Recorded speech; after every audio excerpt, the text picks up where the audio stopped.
Hello guys, ഞാൻ ഈ video ചെയ്യുന്നത് എൻ്റെ ചാനൽ റിലേറ്റഡ് വീഡിയോ ഒന്നുമല്ല. കുറേ നാളെ ഞാൻ വീഡിയോ ഒക്കെ ചെയ്തിട്ട്. പക്ഷേ ഇപ്പോൾ ഇത് കറൻ്റ്ലി നമ്മുടെ നാട്ടിൽ നടന്ന കുറച്ച് ഇൻസിഡൻറ്റ് റിലേറ്റഡ് വീഡിയോയാണ്. ആദ്യം ചെയ്യണം, മീൻസ് ചെയ്യണ്ടെന്ന് വിചാരിച്ചു. പക്ഷേ ഡേ ബൈ ഡേ ഓരോന്ന് കാണുമ്പോൾ മനസ്സിലാവുന്നില്ല എന്താണ് നടക്കുന്നതെന്നുള്ളത്. കാരണം ഇപ്പം അന്ന് നേരത്തെ കുറേ ഇൻസിഡൻറ്റ് നടന്നപ്പോഴും അന്ന് വീഡിയോ ചെയ്യണമെന്നൊക്കെ വിചാരിച്ചു. പിന്നെ ഓർത്തു ഓക്കെ വേണ്ട, മീൻസ് ഭയങ്കര സീരിയസ് ടോപ്പിക്കിലേക്ക് പോവണ്ട, ഓക്കെ ലെറ്റ് ഇറ്റ് ബി. പക്ഷേ ഇത് ഭയങ്കര ഡേ ബൈ ഡേ ഇങ്ങനെ കൂടിക്കൂടി വരുന്നു. അറ്റ്ലീസ്റ്റ് ശരിക്കും പറഞ്ഞാൽ എന്താണ് നടക്കുന്നതെന്ന് മനസ്സിലാവുന്നില്ല. ഇപ്പം ഡെയിലി ഒരു സൂയിസൈഡ് വീതം അങ്ങ് ഭയങ്കര കോമൺ ആയിട്ടുണ്ട്. അതെന്താ ഭയങ്കര നോർമലൈസ് ചെയ്ത് എല്ലാവരും കാണുക. ഇപ്പം എനിക്കറിയത്തില്ല ഇത് എവിടെ നിന്ന് സ്റ്റാർട്ട് ചെയ്യണമെന്നുള്ളത്. ഇത് ചിലപ്പം ഞാനിങ്ങനെ പറഞ്ഞു വരുമ്പം ഇത് റിലേറ്റ് ചെയ്ത് പല ഇതിൽ പോകാം. അപ്പോൾ അതുകൊണ്ട് തന്നെ ഞാൻ ഓർത്ത് വീഡിയോ ചെയ്താൽ മേ ബി ഒത്തിരി ലെങ്തി ആയി പോകുമെന്നൊക്കെ വിചാരിച്ച് ചെയ്യാതിരുന്നതാണ്. പക്ഷേ ഇപ്പം തന്നെ ഇന്നലെ മിനിങ്ങാന്ന് സൂയിസൈഡ് ആണോ കൊലപാതകമാണോ എന്നെനിക്കറിയത്തില്ല. പക്ഷേ എനിക്ക് പറയാനുള്ളത്, ഇപ്പം എന്തെങ്കിലും ടോക്സിക് റിലേഷൻഷിപ്പ് അല്ലെങ്കിൽ ഇങ്ങനെയൊക്കെ ഉള്ളതിൽ നിങ്ങൾ എന്തിനിങ്ങനെ കടിച്ചു തൂങ്ങി കിടക്കുക? ഇപ്പം ഒരു പേരൻസും സമ്മതിക്കത്തില്ല ഇപ്പം ഡിവോഴ്സ്. അല്ലെങ്കിൽ നമ്മുടെയൊക്കെ നാട്ടിൽ എസ്പെഷ്യലി എന്തെങ്കിലും ഒരു ഇങ്ങനെയുള്ളൊരു സിറ്റുവേഷനിൽ ഇപ്പം മരിച്ചു കഴിയുമ്പോൾ പറയാം, അയ്യോ മോളെ നിനക്ക് വന്നുകൂടായിരുന്നോ എന്നൊക്കെ. പക്ഷേ ഒരു സാധാരണ മലയാളി പേരൻ്റ് ഒരിക്കലും സമ്മതിക്കത്തില്ല ഇങ്ങനെ എന്നാൽ നിനക്ക് പറ്റത്തില്ലെങ്കിൽ ഇങ്ങനെ പോരെന്ന് ആരും പറയത്തില്ല. ഗേൾസ്, നിങ്ങളതിന് യു ഷുഡ് ബി ബോൾഡ്. ആരും കാണത്തില്ല നിങ്ങൾക്ക്. അത് ആദ്യം നിങ്ങൾ റിയലൈസ് ചെയ്യണം. പേരൻസ് കാണത്തില്ല, ഹസ്ബൻഡ് കാണത്തില്ല, ആരും ഫ്രണ്ട്സ് കാണത്തില്ല. ആരും ഇല്ലെങ്കിലും നിങ്ങൾ ഒരു ഡിസിഷൻ എടുക്കാൻ ബോൾഡ് ആയിരിക്കണം. ഒന്നാമത്തെ കാര്യം, ഇപ്പം കല്യാണം ലൈഫിൻ്റെ അവസാനമല്ല. നിങ്ങളതിൽ കടിച്ചു തൂങ്ങിക്കിടക്കേണ്ട കാര്യമില്ല. പിന്നെ സ്ത്രീധനം, ഇപ്പം ഈ മരിച്ചവരാരും സ്ത്രീധനം കൊടുക്കാത്തവരല്ല, കൊടുത്തിട്ട് ചത്തവരാ. നിങ്ങളുടെ ഇതിപ്പം കല്യാണം തൊട്ട് തുടങ്ങുകയാണെങ്കിൽ തന്നെ നിങ്ങൾ ലിറ്ററലി പെൺമക്കളെ സെല്ല് ചെയ്യുമല്ലേ ചെയ്യുന്നത്. എനിക്ക് ഗേൾസിനോട് പറയാനുള്ളത്, പേരൻസ് ആയിക്കോട്ടെ ആരും ആയിക്കോട്ടെ, നിങ്ങൾക്ക് വിലയിടാൻ ആരും വളർന്നിട്ടില്ല. നിങ്ങളുടെ വാല്യൂ നിങ്ങളുടെ കയ്യിലാണ്. ഇപ്പം എൻ്റെ മോൾക്ക് ഞാൻ ഇത്ര തരാം, അത് ഡീലിംഗ് ആണോ, ബിസിനസ് ഡീലാണോ? നിങ്ങൾ പറയണം, ഇങ്ങനൊരു ബിസിനസ് ഡീലാണെങ്കിൽ, business deal even better than this, okay, അത് പറയണമല്ലോ. ഇത് നിങ്ങളെ വിൽക്കാൻ നിങ്ങളെ ആരും അനുവദിക്കരുത്. അതിപ്പോൾ പേരൻസ് ആയിക്കോട്ടെ, നിങ്ങൾക്കൊരു വാല്യൂ ഉണ്ട്. അത് നിങ്ങളൊക്കെ ഗ്രോൺ അപ്പ് അഡൾട്ട്സ് അല്ലേ. നിങ്ങളുടെ വാല്യൂ നിങ്ങളുടെ കയ്യിലാണ്. നമ്മളിപ്പം ഇങ്ങനെ കച്ചവടത്തിന് നിന്ന് കൊടുത്താൽ നിങ്ങളെ ആരും വാല്യൂ ചെയ്യാൻ പോകുന്നില്ല. ഇത്രയും ഇൻസിഡൻറ്റ് നടന്നിട്ടും നിങ്ങൾക്ക് മനസ്സിലായില്ലേ? ഡൗറി കൊടുക്കാത്തതുകൊണ്ടല്ല. അത് എന്താ പറയുന്നത്, ഈ ആർത്തി മൂത്ത് കിട്ടിയിട്ടും തികയാതിരിക്കുക. ഡൗറി ഓൾറെഡി നമ്മുടെ നാട്ടിൽ നിരോധിച്ചതാണ്. Still in the name of gift നമ്മുടെ പേരൻസ് ആർക്കോ കൊടുക്കുന്നു. അതിന് നിങ്ങൾ സപ്പോർട്ട് ചെയ്യരുത്. ഇപ്പം ഇത് ഇല്ലീഗലാണെന്ന് അറിയാമല്ലോ. അപ്പം പേരൻസ് ആയിക്കോട്ടെ ആരും ആയിക്കോട്ടെ, അവരുടെ ഇങ്ങനെ ചെയ്യുകയാണെങ്കിൽ ഡെഫിനറ്റ്ലി കേസ് കൊടുക്കണം. അതാണ് ശരിക്കും ചെയ്യേണ്ടത്. എന്തിനാണ് ഇങ്ങനെയുള്ളൊരു പേരൻസ്, നിങ്ങളെ വേണ്ടാത്ത പേരൻസിനെ നിങ്ങൾ എന്തിനിങ്ങനെ എന്താ പറയുന്നത്, ഒരുമാതിരി ട്രോമ ബോണ്ട് എന്നൊക്കെ പറയത്തില്ല. അതിപ്പം ഏത് റിലേഷൻഷിപ്പ് ആണെങ്കിലും നമ്മളെ വേണ്ടാത്തവരെ വിട്ടേക്കണം. ഇപ്പം ആർക്ക് പോയി, നമുക്ക് പോയി. ഇപ്പോൾ ഈ കേസിലൊക്കെ മരിച്ച പെൺപിള്ളാരുടെ പേരൻസിനൊന്നും ഒരു കൂസലില്ല ശരിക്കും പറഞ്ഞാൽ. കുറേ പേര് മറ്റേ ഓടി കാറെടുത്ത് തകർക്കുന്നു മോടെ ഓർമ്മയ്ക്കായിട്ട്, കൊച്ചിനെ കൊല്ലാൻ കൊടുത്തിട്ട്. ശരിക്കും ഒന്നാം പ്രതി പെൺവീട്ടുകാരെ ആക്കണം, രണ്ടാം പ്രതിയെ ചെറുക്കനെയും ചെറുക്കൻ്റെ വീട്ടുകാരെ ആക്കാവുള്ളൂ. കാരണം ഇതിലെല്ലാം നോക്കിയാൽ നിങ്ങൾക്ക് മനസ്സിലാവും പെണ്ണിൻ്റെ വീട്ടുകാർക്കാണ് മേജർ പങ്കും. പിന്നെ ഇങ്ങനെയുള്ള പേരൻസിനെ, അപ്പം ഗേൾസ്, നിങ്ങൾക്ക് പറ്റത്തില്ലെങ്കിൽ വിട്ടിട്ട് പോകണം. അത് പേരൻസിൻ്റെ അടുക്കലോട്ട് വരണമെന്ന് ഞാൻ പറയത്തില്ല. നിങ്ങൾക്ക് ഏതെങ്കിലും നാട്ടിൽ പോയി ജീവിക്കാം. നിങ്ങൾക്കിതിന് പുറത്തൊരു ലോകമുണ്ട്. അത് അങ്ങനെ അല്ല എന്ന് നിങ്ങളെ ആരോ പറഞ്ഞ് പറ്റിച്ച് വെച്ചേക്കുക. ശരിയാണ്, ഡിഫിക്കൽട്ടാണ്. പക്ഷേ ഇങ്ങനെ ടോർച്ചർ സഹിക്കുന്നതിനെക്കാട്ടിലും കുറച്ചുകൂടെ ഈസി ആയിരിക്കും അത്. നിങ്ങളെ ആരോ പറഞ്ഞ് പറ്റിച്ച് വെച്ചേക്കുക. നിങ്ങൾ ഡിവോഴ്സായാൽ പിന്നെ ലൈഫില്ല. അതായത് നാട്ടുകാർ പലതും പറയും, ലെറ്റ് ഇറ്റ് ബി, അവർ പറയട്ടെ. പിന്നെ വേറൊരിതെന്ന് വെച്ചാൽ, മോള് ചത്താലും പ്രശ്നമില്ല. നാട്ടുകാരൊന്നും പറയുന്നില്ലല്ലോ മോളെ പറ്റി. ഡിവോഴ്സ് ആയാലല്ലേ എന്തെങ്കിലുമൊക്കെ പറഞ്ഞുണ്ടാക്കത്തുള്ളൂ. ചത്താൽ പിന്നെ പ്രശ്നമില്ലല്ലോ, കുറച്ച് സിമ്പതി വാരിക്കോരി കിട്ടുമല്ലോ. അത് മതിയായിരിക്കും നമ്മുടെ പേരൻസിന്. I don't get it. എന്താണ് ഈ പേരൻസും സൈക്കോയാണെന്ന് എനിക്ക് തോന്നുന്നത്. കുറേ പേര് മറ്റേ ഓടി കാറെടുത്ത് തകർക്കുന്നു, കുറേ പേര് ഒരു കൂസലും ഇല്ലാതെ ചാനലിൻ്റെ മുന്നിൽ വന്ന് നിന്നിട്ട് എൻ്റെ കുഞ്ഞ് അത് അനുഭവിച്ചായിരുന്നു കേട്ടോ. നിങ്ങൾക്ക് നാണമില്ലേ പറയാൻ? ശരിക്കും നിങ്ങളെയൊക്കെ ഒന്നാം പ്രതിയാക്കണം, അന്നേരം ഈ പേരൻസിൻ്റെ അഹങ്കാരം നിൽക്കത്തുള്ളൂ. പിന്നെ ഈ സ്ത്രീധനം ചോദിച്ച് വരുന്നത് നിങ്ങൾക്ക് നാണമില്ല? നിങ്ങൾക്ക് വല്ല പണിയെടുത്ത് ജീവിച്ചൂടെ? ആരാണ്ട് ഉണ്ടാക്കിയത് വെച്ച് തിന്ന് ജീവിക്കാനിരിക്കുവാന്നോ നിങ്ങൾ? പിന്നെ ഈ പൈസ കൊടുത്ത് ഇല്ലാത്ത സ്നേഹം എങ്ങനെ ഉണ്ടാക്കുമെന്ന് നിങ്ങളൊന്ന് പറഞ്ഞു തന്നേ. അറ്റ്ലീസ്റ്റ് ഗേൾസെങ്കിലും ഇന്നത്തെ കാലത്തെങ്കിലും നിങ്ങളിത് ക്വസ്റ്റ്യൻ ചെയ്യണം. കാരണം നമ്മുടെ പേരൻസൊക്കെ സൊസൈറ്റിയെ പേടിച്ച് ജീവിക്കുന്നവരാണ്, ഇൻക്ലൂഡിങ് മൈ പേരൻസ്. ഈ അടുത്തിടയിൽ തിരുപ്പൂർ, ഞങ്ങളുടെ വീടിൻ്റെ അടുത്താണ്, 2 കിലോമീറ്റർ ഡിസ്റ്റൻസ് എന്തോ ഉള്ളൂ. അവിടെ തന്നെ 300 പവനും വോൾവോ കാറും കൊടുത്തിട്ട് ആ പെണ്ണിന് ചെറുക്കൻ്റെ വീട്ടിൽ നിന്ന് പേരൻസും ചെറുക്കനും എല്ലാം കൂടെ ടോർച്ചറിങ് ആയിരുന്നു. അങ്ങനെ ലാസ്റ്റ് ആ പെണ്ണ് ആ കാറിൽ തന്നെ ഇരുന്നാന്ന് തോന്നുന്നു, അതോ ഏത് കാറാണെന്ന് എനിക്കറിയത്തില്ല, കാറിലിരുന്ന് വിഷം കഴിച്ച് സൂയിസൈഡ് ചെയ്തു. ആർക്ക് പോയി? ആ കൊച്ചിന് 27 വയസ്സെന്തോ, കല്യാണം കഴിഞ്ഞിട്ട് കുറച്ച് നാളെന്തോ ആയിട്ടുള്ളൂ. അപ്പം മറ്റേ ചെറുക്കൻ്റെ വീട്ടിൽ നല്ല പൈസ ഉണ്ട് കേട്ടോ. 20 lakhs ആണ് അവരുടെ മറ്റേ റെൻറ്റ് കിട്ടിയിട്ടുള്ള ഇൻകം. തിരുപ്പൂരൊക്കെ അങ്ങനത്തെ ഇൻകം ഭയങ്കര കൂടുതലാണ്. അപ്പം ആ ഒരു ഇതിൽ തന്നെയാണ് ഇവരുടെ ഫാമിലി. അവർക്ക് റെൻറ്റിൻ്റെ മാത്രം ഇൻകം 20 lakhs ആണ് കിട്ടുന്നത്. ഇത് കേൾക്കുമ്പം ബിൽഡപ്പായിട്ടൊന്നും വിചാരിക്കണ്ട. തിരുപ്പൂരൊക്കെ ഈ ബിൽഡിംഗ് റെൻറ്റ് കിട്ടി ജീവിക്കുന്ന മെജോറിറ്റിയും അങ്ങനെയൊക്കെ ഇൻകം നന്നായിട്ട് വരുന്നതുണ്ട്. അപ്പം എന്നിട്ടും ആർത്തി മൂത്ത് തികയാതെ ഒരു 20 ലക്ഷം പോരെ മന്തിൽ ജീവിക്കാൻ? ലക്ഷറി ആയിട്ട് ജീവിക്കാമല്ലോ. പക്ഷെ അത് പറ്റത്തില്ല. അങ്ങനെ ടോർച്ചർ ചെയ്ത് അതിനെ കൊന്നു. ഗേൾസ്, നിങ്ങൾക്കൊരു ഇൻകം വേണം. വീട്ടുകാർ എത്ര പൈസ ഉള്ളവരായിക്കോട്ടെ, അല്ലെങ്കിൽ ചെറുക്കൻ്റെ വീട്ടുകാർ എത്ര പൈസ ഉള്ളവരായിക്കോട്ടെ, നിങ്ങൾക്ക് എന്തുണ്ട് അത് ചിന്തിക്കണം. ഇപ്പോൾ ഒരു ജോലി അല്ലെങ്കിൽ എന്തെങ്കിലും ഒരു ഇൻകം നിങ്ങളുടേതായിട്ട് വേണം. അതാദ്യം മനസ്സിലാക്കണം. ഇപ്പോൾ കല്യാണം കഴിയുമ്പോൾ ഇങ്ങനെ ഒരു ഡിവോഴ്സ് ഒന്ന് വന്നു കഴിയുമ്പം പേരൻസും കാണത്തില്ല, പിന്നെ ഹസ്ബൻഡിൻ്റെ വീട്ടുകാർ ഇവരാരും കാണത്തില്ല, നിങ്ങൾ ഒറ്റയ്ക്കേ കാണത്തുള്ളൂ. അപ്പോൾ അങ്ങനെയുള്ളൊരു സിറ്റുവേഷൻ ലൈഫാണ്, നമുക്കറിയത്തില്ല നാളെ എന്താണെന്നുള്ളത്. അങ്ങനെ ഉള്ളൊരു സിറ്റുവേഷൻ നിങ്ങൾ പ്രതീക്ഷിച്ച് വേണം, means what ever it is, നിങ്ങളത് നിങ്ങളുടേതായിട്ടുള്ളൊരു ഇൻകം വേണം. മനസ്സിലായോ? ഇപ്പം ഈ മരിച്ച കേസിൽ ഈ പെണ്ണിൻ്റെ വീട്ടുകാരൊക്കെ ഭയങ്കര കോടീശ്വരന്മാരാണ്, ചെറുക്കൻ്റെ വീട്ടുകാർ നല്ല കാശുള്ളവരാണ്. പക്ഷേ പെണ്ണിനെന്തുണ്ട്? ഒന്നുമില്ല. ഈ സ്ത്രീധനം എന്ന് പറഞ്ഞാൽ ചെറുക്കൻ്റെ വീട്ടുകാരുടെ കയ്യിലല്ലേ ഈ കൊടുക്കുന്നത്. പെണ്ണിന് എന്തെങ്കിലും ഉണ്ടോ? ഒന്നുമില്ല. അപ്പം നിങ്ങൾ ആദ്യം റിയലൈസ് ചെയ്യണം, വീട്ടിൽ എത്ര പൈസ ഉണ്ടെങ്കിലും ശരി, അല്ലെങ്കിൽ ഹസ്ബൻഡിന് എത്ര പൈസ ഉണ്ടെങ്കിലും ശരി, അത് നിങ്ങളുടേതല്ല. നിങ്ങൾക്ക് എന്തെങ്കിലും വേണമെങ്കിൽ നിങ്ങളുണ്ടാക്കിക്കോണം. മനസ്സിലായോ? ചെറുക്കൻ്റെ വീട്ടുകാർ സ്ത്രീധനം കൊണ്ട് പോകും, അല്ലെങ്കിൽ നിങ്ങളുടെ വീട്ടിലെ പൈസ നിങ്ങളുടെ വീട്ടിൽ കാണും. പക്ഷെ നിങ്ങൾക്ക് ഇങ്ങനെ ഒരു സിറ്റുവേഷൻ വരുമ്പോൾ ഈ പറയുന്ന പേരൻസും കാണത്തില്ല, ആരും കാണത്തില്ല.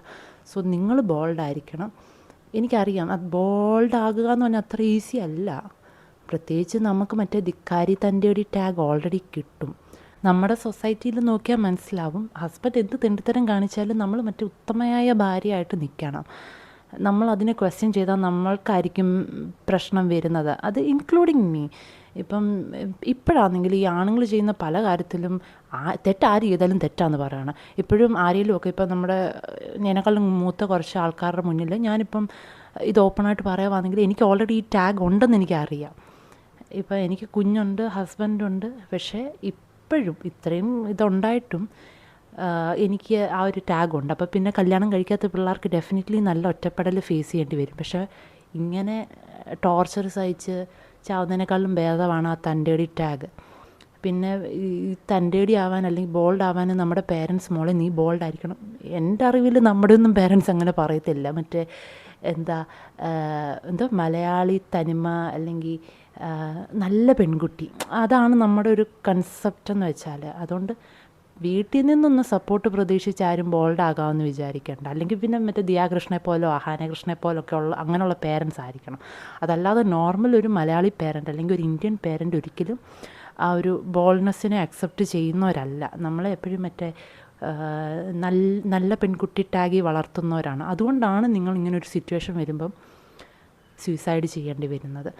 ഇത് ഇങ്ങനെ പറ്റത്തില്ലെങ്കിൽ വിട്ടിട്ട് പോകണം. പേരൻസ് സപ്പോർട്ട് ചെയ്യുന്നില്ല, അവരെയും വിട്ടേക്കണം. നിങ്ങൾ എവിടെയെങ്കിലും പോയി ജീവിക്കും പിള്ളേരെ. ഇനി കുഞ്ഞുണ്ടെങ്കിൽ ന്യൂ ബോൺ ബേബീസ് ഒന്നും അല്ലായിരിക്കും. ഇപ്പം ചില കേസിൽ ന്യൂ ബോൺ ബേബീസ് വരും, അന്നേരം കുറച്ച് ഡിഫിക്കൽട്ടായിരിക്കും. ബട്ട് സ്റ്റിൽ നിങ്ങൾക്ക് എല്ലാത്തിനും ഒരു ലൂപ്പ് ഹോൾ ഉണ്ടെന്ന് ആദ്യം മനസ്സിലാക്കണം. ഇപ്പം ഈ ഒരു കേസിൽ ഇപ്പോൾ ഒരെണ്ണത്തിൽ ആ പേരൊന്നും ഞാൻ കൂടുതൽ പറയുന്നില്ല ആരുടെയും. ഒരാൾക്ക് 10 വയസ്സുള്ള കൊച്ചുണ്ടായിരുന്നു. ഈ 10 വർഷം ചിന്തിക്കാനുള്ള ടൈം നിങ്ങൾക്ക് കിട്ടിയില്ലായിരുന്നോ? ഇല്ലെന്ന് പറഞ്ഞാൽ അതൊരു വലിയ കള്ളത്തരമാണ്. കാരണം ഏതൊരു സിറ്റുവേഷനിലും നമുക്കൊരു ലൂപ്പ് ഹോൾ കാണും. അത് ഈ ഈ തല്ലും ഇതും കൊള്ളുന്നതിനെക്കാട്ടിലും ഭേദമാണ് ആ ഒരു സൊല്യൂഷൻ കണ്ടെത്തി അതിൽ നിന്ന് പുറത്ത് വരിക. നല്ല ഡിഫിക്കൽട്ടാണ് സർവൈവ് ചെയ്യാൻ. പിന്നെ പ്രത്യേകിച്ച് നാട്ടുകാരല്ലേ, ഒരിക്കലും ഒരു പെണ്ണ് ഡിവോഴ്സായാൽ സപ്പോർട്ട് ചെയ്യത്തില്ല, ഇല്ലാത്തതെല്ലാം പറഞ്ഞുണ്ടാക്കട്ടെ, അവർക്ക് വേറെ പണിയൊന്നുമില്ല. ഈ നാട്ടുകാർക്ക് വേണ്ടിയിട്ട് നമ്മൾ എന്തിനാ ചാവുന്നത്? ഒന്ന് ആലോചിച്ച് നോക്കിക്കേ. ലൈഫ്, ഇതിന് അപ്പുറം ഒരു ലൈഫുണ്ട്, മനസ്സിലാക്കണം നിങ്ങളത്. അല്ലാതെ ഇങ്ങനെ ആർക്കോ വേണ്ടിയിട്ട് അല്ല. അതുമല്ല, ഇങ്ങനെ ഭർത്താവിൻ്റെ അടിയും തൊഴിയും കണ്ട് പിന്നെയും അവൻ്റെയൊക്കെ കൂടെ ജീവിക്കാൻ എങ്ങനെ പറ്റുന്നെന്ന് നിങ്ങൾക്ക്? ഇതാണോ ലൈഫ്? അതുകൊണ്ടൊക്കെ ആയിരിക്കും പിള്ളേരിപ്പം കല്യാണത്തിന് ഭയങ്കരമായിട്ടും വെറുക്കുന്നത്. ഇത് നമ്മുടെ പ്രോബ്ലമാണ്. നമ്മളിങ്ങനെ കല്യാണത്തിന് മറ്റേ കച്ചവടമായിട്ടൊക്കെ കാണുന്നതിൻ്റെ പ്രശ്നമാണ്. നിങ്ങൾക്ക് നല്ലൊരു പാർട്ട്ണറെ, അതിപ്പോൾ ഏത് ഏജും ആകാം. ഇപ്പം 25 കല്യാണം കഴിക്കണം, അത് കഴിഞ്ഞാൽ കല്യാണം നടക്കത്തില്ല. എന്തിനാണ് ഇങ്ങനൊരു കല്യാണം? ഡിവോഴ്സ് ആവാനോ അല്ലെങ്കിൽ ചാവാനോ? അത് കുറച്ച് കഴിഞ്ഞ് കിട്ടിയാൽ മതി. ഇത് മാൻഡറ്ററി ഒന്നുമല്ല. പിന്നെ ഈ പെൺമക്കളെ കല്യാണം കഴിപ്പിക്കാനായിട്ട് വളർത്തുന്നത് എന്ത് ചീപ്പ് ഏർപ്പാടാണ്. പിന്നെ അതുപോലെ തന്നെ ഈ കല്യാണം കഴിപ്പിച്ച് വിടുന്നു, കല്യാണം കഴിച്ച് കൊണ്ടുവരുന്നു, അവിടെ തന്നെ വലിയൊരു മിസ്റ്റേക്കുണ്ട്. കല്യാണം കഴിപ്പിച്ച് വിടുന്നു എന്ന് പറയുമ്പോൾ മറ്റേ ഉപേക്ഷിച്ചൊരു ഫീല് തന്നെയാണ് ആ പറച്ചിലിൽ തന്നെ ഉണ്ടത്. അറിയാതെയോ നമ്മളത്, ഞാൻ ഉൾപ്പെടെ ചിലപ്പം, കാരണം ഞാൻ ജനിച്ച് വളർന്നതും ഈ ഒരു സൊസൈറ്റിയിൽ തന്നെയല്ലേ, അപ്പം ഞാൻ അറിയാതെ പോലും അതിങ്ങനെ എൻ്റെ മനസ്സിൽ കയറിയിട്ടുണ്ട്. അപ്പം ഞാൻ മോസ്റ്റ്ലി അങ്ങനെ പറയാതെ ശ്രമിക്കാറുണ്ട്. പക്ഷെ എന്നാലും ഈ കല്യാണം കഴിപ്പിച്ച് വിടുന്നു എന്ന് പറയുമ്പോൾ മറ്റേ ഉപേക്ഷിച്ച ഫീല് തന്നെയാണ്. കല്യാണം കഴിപ്പിച്ച് കൊണ്ടുവരുന്നു, അവിടെ ആ ഡോമിനൻസി ഓൾറെഡി നമ്മൾ കൊടുക്കുന്നുണ്ട്. 2 പേര് തമ്മിൽ കല്യാണം കഴിക്കുന്നു, അത്രയേ ഉള്ളൂ. അല്ലാതെ ആരും കൊണ്ടുവരുന്നുമില്ല, മറ്റേ വിടുന്നുമില്ല. എന്താണിത്? നിങ്ങളൊക്കെ ഇനി എന്ന് മാറാനിരിക്കുക? സൊസൈറ്റി മാറാൻ പറയുന്നു. ഈ സൊസൈറ്റി എന്ന് പറഞ്ഞാൽ ഞാനും നിങ്ങളൊക്കെ ചേരുന്നതല്ലേ? നിങ്ങൾക്കൊന്ന് മാറി ചിന്തിച്ചൂടെ? ഇപ്പോൾ ഈ ഡയലോഗ് അടിക്കുന്ന പലരും ഒന്ന് ഡിവോഴ്സ് ചെയ്ത് നോക്കണം, അന്നേരം അറിയാം. ഇപ്പം പറയും, മോളെ നിനക്ക് ഡിവോഴ്സ് ചെയ്താൽ പോരായിരുന്നോ, ഞങ്ങൾ നോക്കത്തില്ലായിരുന്നോ എന്നൊക്കെ പറയുന്നവർ ഈ സൊസൈറ്റി തന്നെയാണ്. ഡിവോഴ്സ് ചെയ്യുമ്പോഴും അവളല്ലേലും പണ്ടേ അങ്ങനെ ആയിരുന്നു എന്ന് പറഞ്ഞ് ഉണ്ടാക്കുന്നത് അല്ലേ? ആദ്യം നിങ്ങളൊന്ന് ചിന്തിച്ച് നോക്ക്. ചിലപ്പം ഡിവോഴ്സ് ആയാൽ പറഞ്ഞുണ്ടാക്കുന്നതിനെ പേടിച്ചിട്ടായിരിക്കാം ഇവർ സൂയിസൈഡ് ചെയ്യുന്നത്. ഇത്രയും പേരും മണ്ടന്മാരായിരിക്കത്തില്ലല്ലോ സൂയിസൈഡ് ചെയ്യാനായിട്ട്. അപ്പോൾ അവർക്ക് മരണം ചൂസ് ചെയ്യണമെങ്കിൽ അവർക്ക് ഡിവോഴ്സ് മേ ബി അതിനേക്കാളും ഡിഫിക്കൽട്ടായിട്ട് ഫീൽ ആയിട്ടുണ്ടായിരിക്കാം. അറ്റ്ലീസ്റ്റ് ചേഞ്ച് ചെയ്യാൻ നോക്ക്. ഇപ്പോൾ എൻ്റെ ഫാമിലി എടുത്തെന്ന് പറഞ്ഞാലും എല്ലാവരും എന്താ പറഞ്ഞാൽ ഭയങ്കര സപ്പോർട്ടീവായിട്ടൊന്നും ഉള്ളവരൊന്നും അല്ല. എൻ്റെ റിലേറ്റീവ്സ് ആയിക്കോട്ടെ അല്ലെങ്കിൽ ഫ്രണ്ട്സ്, എല്ലാവരുടെയും ഫാമിലി ഇതുപോലൊക്കെ തന്നെയാണ്. ഒരു typical Mallu family, that's it. പക്ഷേ നമുക്കിതിൽ നിന്നൊരു ചേഞ്ച് നമുക്ക് പറ്റും, അതില്ലെന്ന് പറയില്ല. കാരണം ഞാൻ അതിനൊരു എക്സാമ്പിളാണ്. എന്നെയൊക്കെ വളർത്തിയത് ഭയങ്കര മറ്റേ ഷെല്ലിനകത്തിട്ട് വളർത്തിയതായിരുന്നു. എനിക്ക് ഇത്രയെങ്കിലും പറ്റുന്നുണ്ടെങ്കിൽ ഡെഫിനറ്റ്ലി നിങ്ങൾക്ക് പറ്റും. പിന്നെ അതത്ര ഈസിയാണെന്ന് ഞാൻ പറയത്തില്ല കേട്ടോ. എല്ലാവരും നിങ്ങളെ മറ്റേ ധിക്കാരി, തൻ്റേടി അല്ലെങ്കിൽ നിങ്ങളെ സപ്പോർട്ട് ചെയ്യാനും ആരും കാണത്തില്ല. പക്ഷേ സ്റ്റിൽ നിങ്ങൾക്ക് പറ്റും, സർവൈവ് ചെയ്യാൻ പറ്റും. എന്തായാലും ഇങ്ങനെ ഇടിയും തൊഴിയും കൊണ്ട് ഒരു വാല്യൂ ഇല്ലാതെ ജീവിക്കുന്നതിലും നല്ലതായിരിക്കും അങ്ങനെ. സോ എനിക്ക് അത്രേ ഉള്ളൂ പറയാൻ. ഇത് പറയുവാണെങ്കിൽ കുറേ ടോപ്പിക്കുണ്ട്. എന്തായാലും എനിക്കൊരു പെങ്കൊച്ചുണ്ട്. അവളെ ഇന്ന് വരെ, അവൾക്കൊരു വയസ്സാവാറായി, ഇന്ന് വരെ അവളുടെ കല്യാണം കളവാണോ ഒന്നും ഞാൻ ഇമാജിൻ പോലും ചെയ്തിട്ടില്ല. അതെൻ്റെ ആഗ്രഹത്തിലും ഇല്ല. അവൾക്ക് നല്ലൊരു കരിയർ, നല്ലൊരു ഇൻകം, ജോലി ഞാൻ പറയത്തില്ല, what ever it is, business ആയിക്കോട്ടെ എന്തോ ആയിക്കോട്ടെ, അവൾക്ക് നല്ലൊരു ഇൻകം. എൻ്റെ കൊച്ചിനെ ഞാൻ സെല്ല് ചെയ്യാൻ ഉദ്ദേശിച്ചിട്ടില്ല. അവൾക്കൊരു പാർട്ട്ണർ അവൾക്ക് വേണമെന്ന് തോന്നുവാണെങ്കിൽ മാത്രം മതി. അല്ലാതെ ഈ കല്യാണം കളവാണത്തിന് വേണ്ടിയിട്ട് ഞാൻ 5 പൈസ അവൾക്ക് കൊടുക്കത്തുമില്ല. അതിൻ്റെ ആവശ്യമില്ല. എന്തിന് കുറേ നാട്ടുകാർ വന്ന് തിന്നിട്ട് പോകാനോ, എന്നിട്ട് കുറേ കുറ്റം പറയാനോ, എന്താ കാര്യത്തിന്? എന്ന് പിന്നെ എൻ്റെ കൊച്ചിനത് കൊടുത്താൽ അവൾക്കെങ്കിലും അത് പ്രയോജനം ചെയ്യത്തില്ലേ? സോ എനിക്ക് കൊച്ചില്ലാഞ്ഞിട്ടൊന്നുമല്ല, ഇതൊക്കെ നമ്മുടെ ഒരു ചിന്താഗതിയുടെ പ്രശ്നമാണ്. എനിക്കും പെൺകുഞ്ഞാണ്. അവളുടെ കല്യാണം കളവാണോ ഒന്നും എൻ്റെ ഒരു ഡ്രീമിലേ ഇല്ല. ഇതിനെക്കാട്ടിലും പെൺപിള്ളേർക്ക് അച്ചീവ് ചെയ്യാൻ ലൈഫിൽ ഒത്തിരി കാര്യങ്ങളുണ്ട്. സോ പറ്റുമെങ്കിൽ ഇനിയുള്ള ജനറേഷനെങ്കിലും ഒന്ന് മാറി ചിന്തിക്കുക. പിന്നെ പഴയ ജനറേഷനും വേറെ പണിയൊന്നുമില്ലല്ലോ, നിങ്ങൾക്കും ഒന്ന് മാറി ചിന്തിച്ച് നോക്കാം. Life would be better. പിന്നെ ഈ കല്യാണം എന്നൊക്കെ പറയുന്നത് 2 കൂട്ടർക്കും വേണ്ടതാണ്, ആണിനും പെണ്ണിനും വേണ്ടതാണ്. അല്ലാതെ പെൺപിള്ളേരെ മാത്രം ആവശ്യമൊന്നുമല്ല. പെൺപിള്ളേർ പിന്നെ സർവൈവ് ചെയ്യും കല്യാണം കഴിക്കാതെ. ആൺപിള്ളേർക്കാണ് ഇവരുടെ കാര്യങ്ങളെല്ലാം ചെയ്തു കൊടുക്കാൻ ഒരാൾ വേണ്ടത്. അപ്പോൾ ആദ്യം നിങ്ങൾ അത് മനസ്സിലാക്കണം. അതുകൊണ്ടാണ് പെൺപിള്ളേരിപ്പോൾ കല്യാണം കഴിക്കാത്തത്. കിട്ടണം, ഇത് കാരണം കുറച്ച് നാൾ തിരിച്ചല്ലായിരുന്നോ കിട്ടിക്കൊണ്ടിരുന്നത്. ഇനി അത് നേരെ തിരിച്ചാവണം. ആ പിള്ളേർ കുറച്ച് നാൾ ഇങ്ങനെ പെണ്ണ് കിട്ടാതെ അലഞ്ഞ് നടക്കട്ടെ. കാരണം ഇത് രണ്ട് കൂട്ടരുടെ ആവശ്യമാണ്. ഇതിപ്പോൾ ഒരാൾ മാത്രം അങ്ങോട്ട് പൈസ കൊടുത്ത് എന്തോത്തിന് കിട്ടുമോ, എന്തോ കാര്യത്തിന് കൊല്ലാൻ വേണ്ടിയിട്ടോ, ഇത് കൊല്ലാൻ അങ്ങോട്ട് കൊട്ടേഷൻ കൊടുക്കുന്ന പോലെ ഉണ്ടല്ലോ. ഇത് രണ്ട് കൂട്ടരുടെ ആവശ്യമാണ്. പണ്ട് പെൺപിള്ളേർക്ക് എഡ്യൂക്കേഷൻ ഇല്ല, ജോലിയില്ല, അന്ന് ചിലപ്പോൾ ഒരു പക്ഷേ പെൺപിള്ളേർ ലിറ്ററലി ഒരു ബാധ്യതയായിട്ട് നിന്നപ്പം ഒരു പക്ഷേ ചെയ്തിരുന്നിരിക്കാം. പക്ഷേ ഇന്ന് അങ്ങനല്ലല്ലോ. ഇന്ന് എത്രയോ ആൺപിള്ളേർ എൻ്റെ അറിവിൽ തന്നെ കല്യാണം കഴിക്കുമ്പോൾ ജോലിയില്ല, പക്ഷേ പെൺപിള്ളേർക്ക് ജോലി ഉണ്ടായിരുന്നു. എന്നിട്ടും അവർ മറ്റേ സ്വർണ്ണത്തിൽ കുളിച്ചായിരുന്നു നിന്നത്.